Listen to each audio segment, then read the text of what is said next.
Hello again, I'm Fluff, back in War Thunder, where I've unlocked the Havilland Vampire, the fighter jet, at rank 18. I thought it looked cooler than the Meteors, so I kept saving up those pennies and gaining that experience until I could get this over the alternative. I will probably work towards acquiring the Meteors too anyway, just to see how they perform. But for now, I've got the Vampire, so that's what you'll be seeing. I haven't really flown this thing much. The queue times for jets are pretty horrendous, and really it's not a huge surprise. For one thing, getting hold of a jet is quite an investment of time and in-game currency, unless you're prepared to sink quite a bit of real money into acquiring one. And for another thing, I have a feeling that quite a significant portion of the player base has no real interest in jets.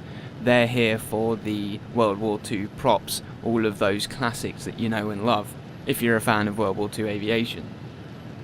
What I got in the end was a couple of historical battles, and they panned out much as I was expecting, a sort of long, rather uneventful climb, followed by quite furious manoeuvring, as I tried to both engage and not get murdered by all the other guys in jets, and those HE-162s are bloody fast.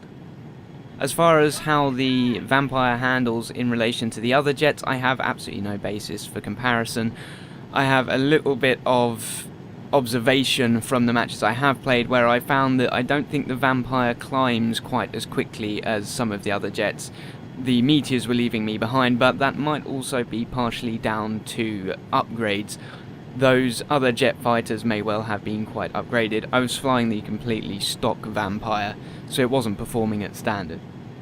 And that more or less sums it up for me and jets in War Thunder at present, where actually getting into a fight in the first place can take quite a while, and the repair costs and the module costs for your jets are going to be very, very high indeed. Even if the matches were completely packed and coming thick and fast, I doubt I would be able to regularly run this particular machine past the free repairs. Now, while I'm here, and because it does sort of tie in a little bit with how long it takes you to find a game in your higher ranked aircraft, I wanted to chat on a little bit about the new progression system that is supposedly coming in 1.37, which is on the dev server at the moment, so presumably will be implemented relatively soon. The progression system has been explained in a dev diary, I think it was, but basically, although the post got the essential points of how the system works across, there were definitely quite a few questions and concerns raised by it that haven't been quite addressed just yet. What has been made clear is that the current progression system as it stands has served its purpose more or less, and there is a new system which the Gaijin folks have been wanting to implement and now feel able to. How it works is that your ranks 1 to 20 are abolished and replaced with a mere 5, and these 5 tiers represent eras basically. So you've got your pre-war, your early war, mid, late and post. Apparently a plane's performance in-game will also be factored in, so later aircraft that should turn up at a later tier but are actually weaker in the game, just don't perform as well, may then actually show up at a lower tier. So there's your potential good point right there, in that the condensing of the amount of ranks that the matchmaker has to deal with might end up with us getting some more appropriate matches coming up, and faster ones, as the pool essentially for each tier is bigger. So as regards the specifics of the new progression, it kind of differs essentially, I suppose, from the system we've got now, in that the modules aren't really an optional thing. You're going to need some modules for each plane to get to the next one in line. So that might be a kind of useful reference point if you're a World of Tanks player. You can latch on to that concept. But I'll stop the World of Tanks comparison there, and let's just refer to the example given in the dev diary, which I'll link in the description if you'd like to just read it yourself. So in this example, you've been playing in your F4U1A, so your early model Corsair, and you're just progressing through that nicely. Now obviously, in the current system, every plane has a series of modules you can get, and those modules have a certain tier. You get a certain amount of the tier 1 modules, you gain access to the tier 2 ones, blah blah blah, you know that, and that carries over. But in the current version of progression, gaining and installing these modules is just something you do because you want to improve the performance of your plane. There's no real other reason. With the new system, progression is tied into these modules. If you want to get from the F4U1A to the F4U1D, you're going to need to do some module research. They do make it clear in the dev diary that going from one plane to another, you don't need to research absolutely every module and get it installed, but you are going to need some at each tier to unlock the following tier, and then of course the last tier being the next plane. So once you've researched and installed those modules on your F4U1A, that gives you potentially access to the F4U1D. But there is a catch. The F4U1D is a tier 3 aircraft, and the 1A is a tier 2 aircraft. And evidently you can't just jump from tier 2 to 3 following the Corsairs. You need to have unlocked a certain amount of aircraft at tier 2. So the example they've given, you need 3 tier 2 aircraft unlocked before you'll actually be able to go ahead and get yourself a tier 3 aircraft.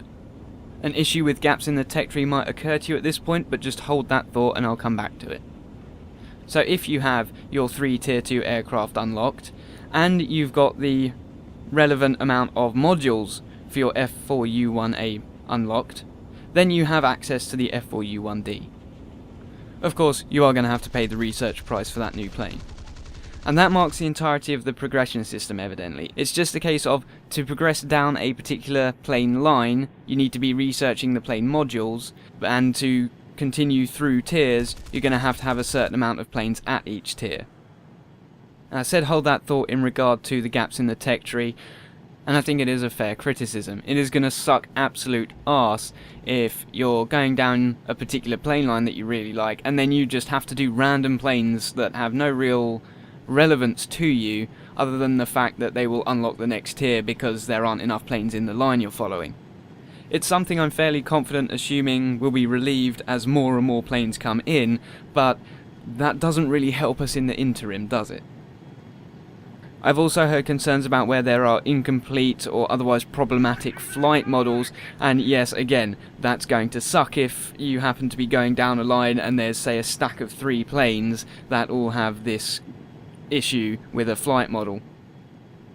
On the other hand, there are potential advantages here that the diary does pick up on, particularly with regards to progressing to specific aircraft that you're after. And basically, with the current system, especially at the higher tiers, if you're looking to get a certain aircraft, you're looking at putting in a huge amount of experience to get to that next nation rank. You'll unlock the plane you're after, and probably, most likely, a few unrelated planes that you have no interest in. Well, the idea that they're putting across here is that now you will be required to get less experience for that aircraft that you want, and you'll only be picking up that aircraft that you want. So say I wanted the Tempest Mark V, instead of having to grind up to rank 14 or whatever and fly the Spitfires because there's only the 2 Typhoons and then the Tempest, I'll be able to fly my Typhoons, and because they're now no longer penalising you for maxing out your experience bar on a plane, I'll be able to keep flying those Typhoons and putting that experience towards that Tempest. And that Tempest is going to cost me less experience overall. So yes, that potentially is a very good change. In addition, because you're not getting penalised for maxing out the experience on a plane you like, for instance, I've maxed out my Hurricane Mark II, but there's no point playing it because it gets an XP penalty. Now you're going to be gaining full experience on the plane, you're going to be gaining research points that you can put towards whatever else you want. That of course is in theory, we'll see how it works out in action. I'm certain there's a couple of folks who are bringing in news from the dev server about whether or not this is true. My thoughts on this are firstly that this definitely needs to be very clearly signposted from the outset, because I can see so many newbies coming in trying to go down the line and then going, hang on a second, why can't I get to the next tier? And it's because they don't have enough planes. Presumably if the tech trees are full enough, that doesn't crop up as an issue. Beyond that, I'd be lying if I said I wasn't feeling a little bit cynical about the changes, mainly just because we're looking at a free-to-play title, and unfortunately a lot of the way these games are structured is generally around the idea of getting the money out of the player base. But who knows, they may pull it off so flawlessly that any doubter will be completely chastised and silent forevermore. Either way, that'll be all from me for now. Do leave a comment if you've got thoughts of your own about the new progression system. I'm very interested to hear about it. And until next time, take care.